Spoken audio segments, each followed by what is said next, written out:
Let's start by pairing and connecting the HearLink with Bone Conduction Headphones. Firstly, switch on HearLink. It will go to pairing mode automatically. When the microphone is on, the LED light turns on in green.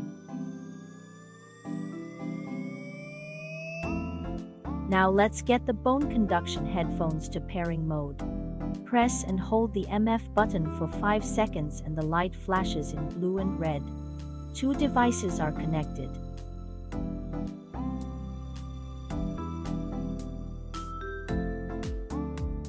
Let's turn off 2 devices to test the reconnecting feature.